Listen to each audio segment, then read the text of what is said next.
this is a values-driven campaign, not Republican, Democrat. For 30 plus years, I wore a uniform. My worst day will never, ever be repeated in Congress because my worst day is not being able to save a child that was a victim of war or one of my Marines that I couldn't save. That's my worst day. Everything else is easy.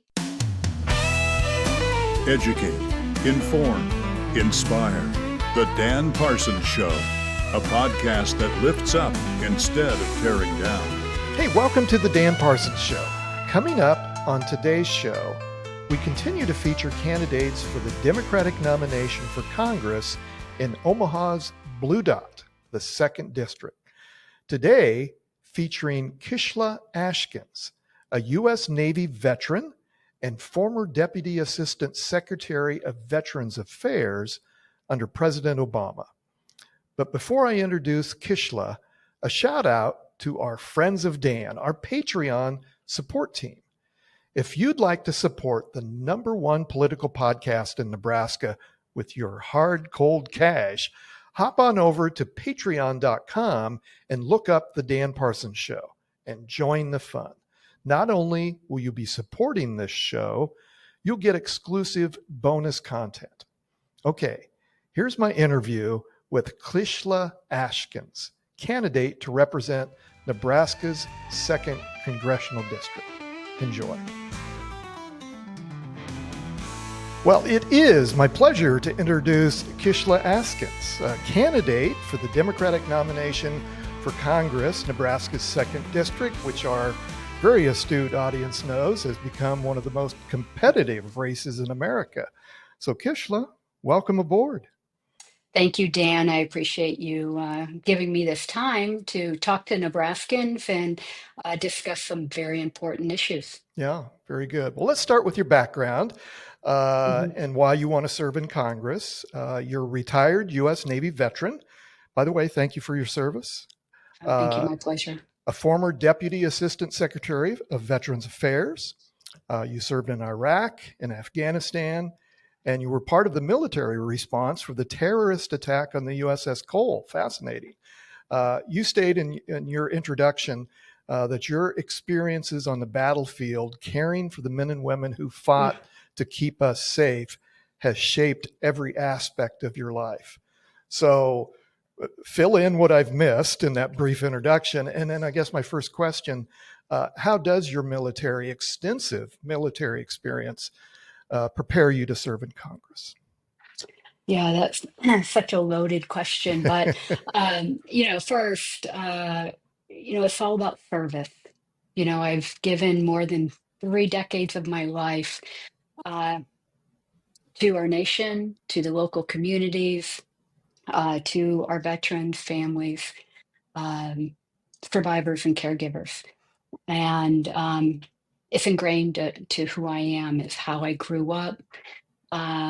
Both myself and my spouse have a long family history of service to our country. We live in the greatest nation in the world, and I say that because I've seen some of the darkest corners in our world. So part of that, yes, informs my desire to represent Nebraskans in Congress. Getting back to the why, um, practicing emergency medicine in combat, also during humanitarian assistance, disaster relief, day to day.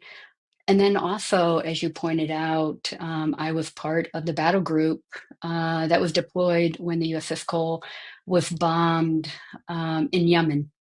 And so through all of that, I couldn't save everyone, and that weight I carry every single day. I never, I don't want to forget.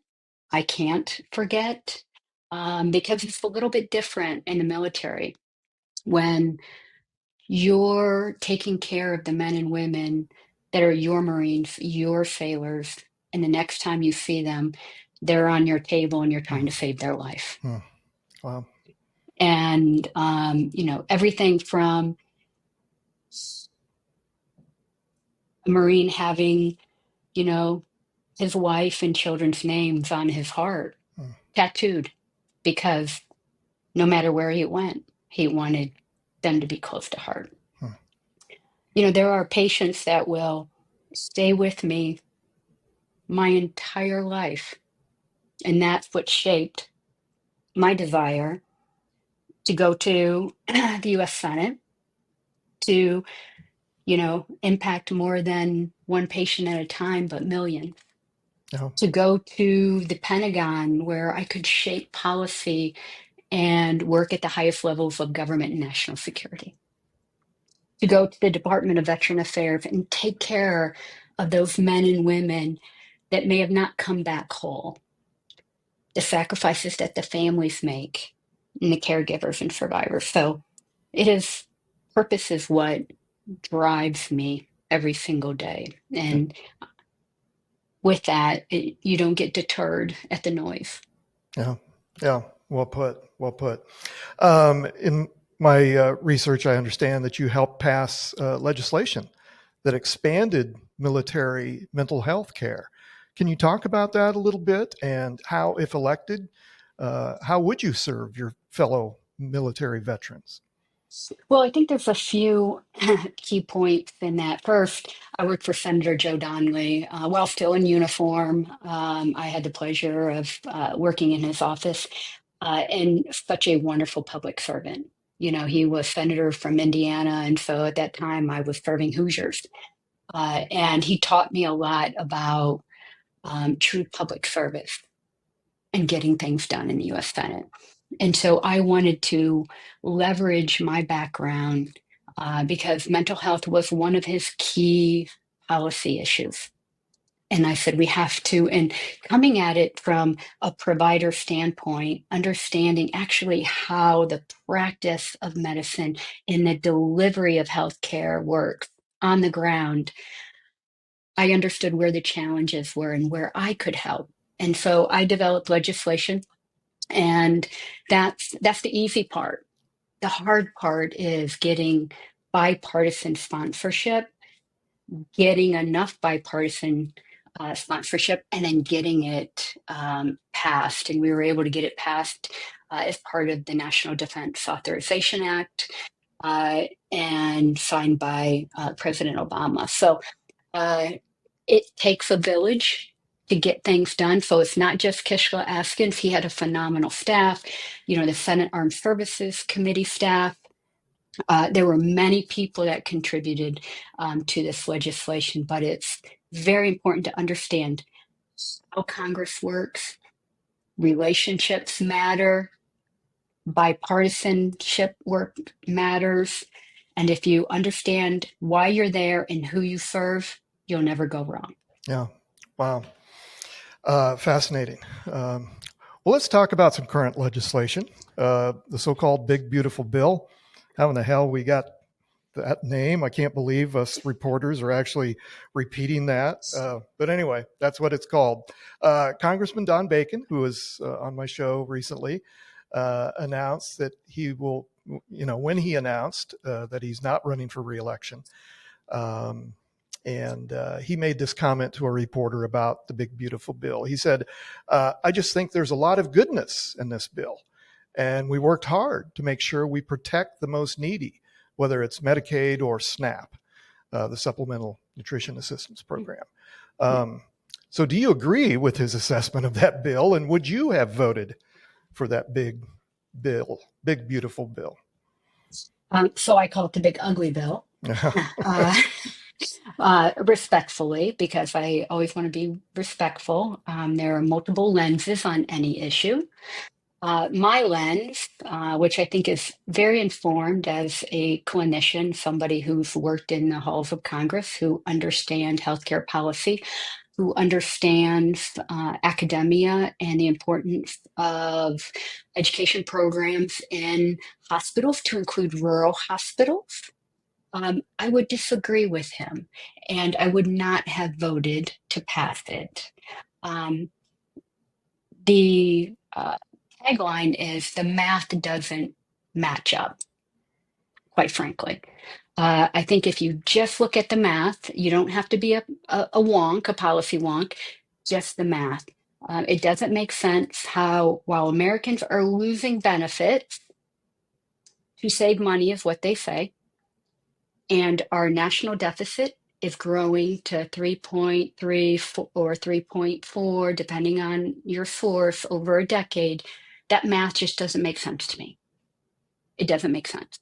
So there's that. I think, secondly, I look at things from a systems lens, not from a political lens. This is from, somebody who's worked at a large county level trauma center. What is going to happen is this. Instead of, when I was in primary care, I would see a diabetic, often, regular. Make sure that all of their meds were right, that their blood sugars were controlled, that their eyes and their circulation, those are all good. What's going to happen now is, with people who don't have medical coverage, they lose their health care. They will not get that preventive or primary care access because they can't afford it. So that's number one. Number two, what's the impact from that? The impact is that I will now see them in an emergency department in crisis because maybe they're poorly controlled, or we know that diabetics, we have to worry about vascular disease, we have to worry about the kidneys and the heart, quite simply. So in my mind, I have always been, and as a public health expert as well, I have always wanted us to invest in what we call in the military left of bang. Mm-hmm. Because if you look at the top 10 reasons why people die, is from chronic illnesses. Chronic illnesses occur because of they are poorly controlled illnesses that now become chronic. Yep. And so I think, as a society and as a nation, I would want more investment in public health, more investment in creating a healthier society than a sicker society, or a society full of chronic disease. Yeah, yeah, yeah, that makes sense. Well, let's talk about the nitty gritty of this race. My goodness, it's hard to keep up. Everybody's piling in, and it's a very competitive race, as you would expect. These races don't come open very often. You were quoted in the Nebraska Examiner that you love this competitive primary because it offers Democratic voters many options to choose from, to choose the best qualified candidate for the general election. You also mentioned that the importance of building coalitions and relationships in Congress to get things done, vowing to represent all Nebraskans, not just one party, if elected. So I think one of the challenges for both parties in this race is nominating someone who can appeal to Republicans, Democrats, and independents, because we know that this district is pretty razor thin when it comes to the two major political parties. So how are you going to do that? How are you going to thread that needle in a primary and come out on the other side as the nominee to take on whichever Republican comes through? Yeah, I think, first, starting off, I have my background of 30 plus years service to our nation in different capacities, and those are lived and acquired, lived experiences and acquired knowledge. And I think that immediately differentiates me from the rest. Number two, I'm going to work my tail end off, and I'm going to talk to everyone, Dan. I will talk to everyone, because this is going to be this is a values-driven campaign, not Republican, Democrat. For 30 plus years, I wore a uniform. I worked with people that didn't vote like me, did not look like me, and may not even, agree with, some of, my things in my life. But at the end of the day, we got things done. Okay. So for me, I think looking at the electorate. I'm going to use my 30 years, of service and what that meant, working across socioeconomic levels, working with Republicans, Democrats, unaffiliated. I'm not doing politics, everything in between. And I'm going to leverage my background to listen to Nebraska, not just listen, but hear what they're saying and what they're not saying. And being a healthcare provider, you become really good at that, Right. Right. listening, and then translating those concerns to national policy. And obviously, I know how to do that because I've done it. Bringing people together is very important to me.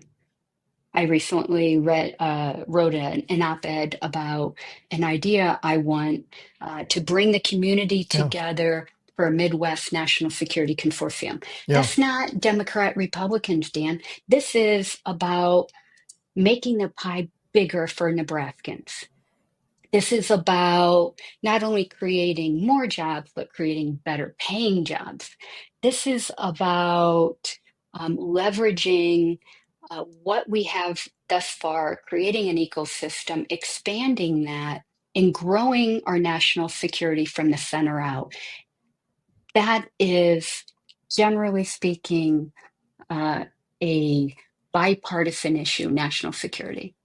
And I'm going to try to use that to bring people together to find that common ground and so that Nebraskans will benefit. This is not about Kishla Askins. This is about Nebraskans, my service, and how I can make it better. And that means I have to find common ground to be effective in Congress. Yeah. Yeah. Just occurred to me as we were talking, you're the second Navy veteran to be a candidate for Congress. Of course, Dan Osborne, who served in the Navy, is running for the United States Senate, obviously here in the state. So maybe there's some synergy there with Yeah, 2 combat tours with the Marine Corps. So I'm very proud of that as well. As much as it has shaped my life, and hard work, I would not change it in the world. Yeah, yeah. When I had Congressman Bacon on the show recently, we talked about how under the Trump administration, we're abandoning our defense of democracy in Europe. Speaking of Navy veterans, my dad served in the United States Navy in World War II and came back for a time for Korea. And so I grew up a Reagan Republican, and that was ingrained in me that we defended democracy around the world. Yeah. And so anyway, I had that conversation with Congressman Bacon, and obviously he's been one of the few that's been outspoken about supporting Ukraine and supporting democracy around the world because of his considerable military experience. He wasn't afraid to buck his own party on issues like the continued defense of Ukraine. If elected, how would you deal with the war in Ukraine and assuming that President Trump continues this, whatever the hell this dance is with Putin and anyway, I think it bothers a lot of us that grew up with that mindset that we were the shining beacon on the hill, and we were going to support our friends around the world who against tyranny and against aggressors. So anyway, talk a little bit about Ukraine and how you would approach that issue if you're elected to Congress. Yeah, wasn't the quote, Mr. Gorbachev, take down that wall? Yeah, yeah, that's right. And that had just went across the world. It went across the world in a time which, could have not gone well for the president, but he had the courage, to do that. And it was the right thing to do. So getting to Ukraine, it's interesting because I am also an Arctic expert. So I work on science diplomacy and specifically biosecurity in the Arctic. So we always say that we can't talk about the Arctic, Russia being one of those Arctic nations and having 53% of the Arctic coast. We can't talk about the Arctic and what is going to happen in the Arctic, geopolitics, trade, all of those things, without mentioning Ukraine and Russia. And so this is a David and Goliath situation, right? And so if we go back to, and I know Ukraine is not a NATO nation yet, but Article 5 says an attack on one is an attack on all. And this is, again, David and Goliath. And so what does it mean if we are not the world power and world leader in democracy? What does that mean? What else? What are the second and third order effects? And so, in my mind, everyone in national security says the same thing and has the same thinking. What else will Putin invade? Owen is right there, and what does this look like? Going back to your father's World War II, and I say the greatest nation that we ever had. Um, the people who lived through that already see some symbolism. Not only that, but China's over there watching, right? They're watching Taiwan. Um, and so you can't just have the Ukraine and Russia conversation and not understand the global impacts that it will have if Russia succeeds. Now, we are responsible. We have always come to the aid of our alliances. And so I will 100% support Ukraine, full stop. Any nation invaded has the right to defend their sovereignty. And so with that, Ukraine has the right, and Russia does not have the right to invade Ukraine. Yeah. Yeah. Before we begin to wrap up here, I just wanted to give you an opportunity to talk about other issues that maybe I haven't touched on. And I'll just throw one question out there kind of in general. For those of us in the news media and covering these events of the last, 7 months of the Trump presidency, all of us have made the observation that it just seems like there's one crisis after the next and one crazy proposal and idea after the next. And it just seems like Congress continues to abdicate their duties as a co-equal branch of government. And so anyway, I just, what is the most pressing issue that the Trump administration, is it immigration? Is it foreign wars? Is it, what's most concerning for you? And maybe tie that in with the frustration that I think a lot of us have of Congress seemingly, shirking their duties to be that check on the executive branch. That's a broad-ranging question. Use it any way you like. Well, no, and it's clear that we do not have three independent and equal branches of government. So that's very clear. That is what the founding fathers intended, and we do not have it because Congress is not doing their job. They are not controlling the purse. And we can go back, 16th century when if you controlled the purse, you controlled everything. And there's a reason why George Washington stepped up and wanted to be president and didn't want to be a king, because the United States would not have a king. We would not make the mistake or have the example that other countries, other nations had. We were going to be a democracy. And so with that, I think, again, I'm a systems person, and there's a lot of symptoms of the chaos. And I always say the agent of chaos does not get to be the hero. And so although he likes to be the hero or appear to be the hero, the agent of chaos does not. get to be the hero. And so what I think is most concerning to me is creating instability. Instability within the United States, instability in our economy, instability in healthcare, instability with our alliances and partnerships across the globe. And so that chaos is changing our position on the world stage. And for the first time ever, our credit rating and our dollar is depreciated. So these are symptoms, but really, what is at the core? Instability. And we have to build that back to a more cohesive uh, country and not allow, which we know in history has done, when dictators and authoritarians come into power, what happens to those nations? They will eventually fall. Abe Lincoln said, "A house divided cannot stand on its own."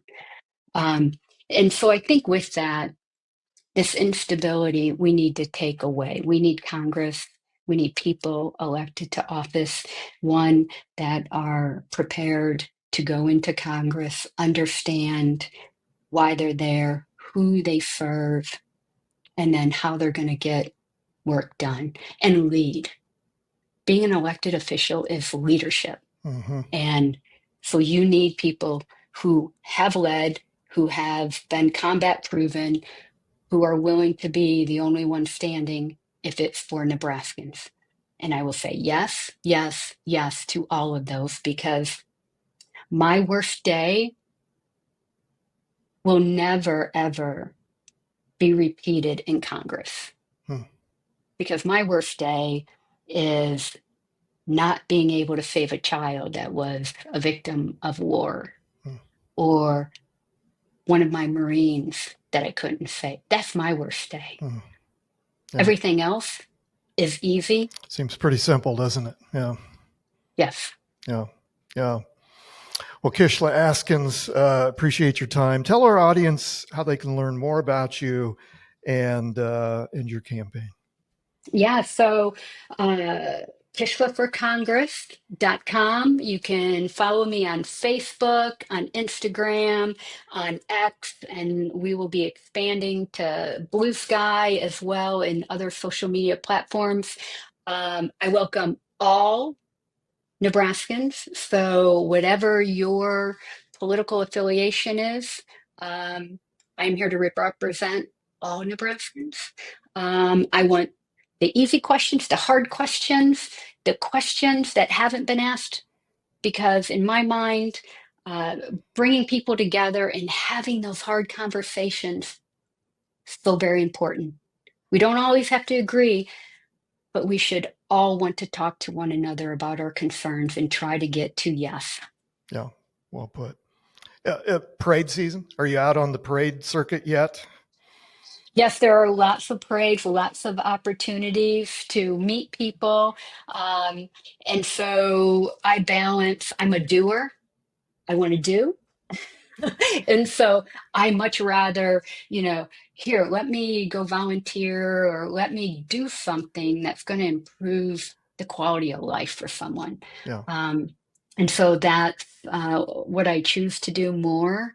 And I just want to come out and talk to people and hear and listen what is the issue confronting them today. And then together, we can come up with some solutions. And so I'm already working past primary, how I'm going to plan what I do after the primary to be ready on day one with key legislation to improve the life of Nebraskans. And it's because I've done that path. I've done that for the Biden-Harris campaign. I worked on committees immediately after Joe Biden became the Democratic nominee. I was part of a domestic and national security committee, and our whole job was to create day one and day 100 policies so that on day one, President Biden could start executive orders and start national security memorandums and offering legislation to Congress. So that's the same plan. So going back to what you said about, how am I going to differentiate myself and how am I going to serve Nebraskans? I think having a team of rivals approach, much like Abe Lincoln and Barack Obama. I believe I want to be surrounded by the best, brightest, and most courageous.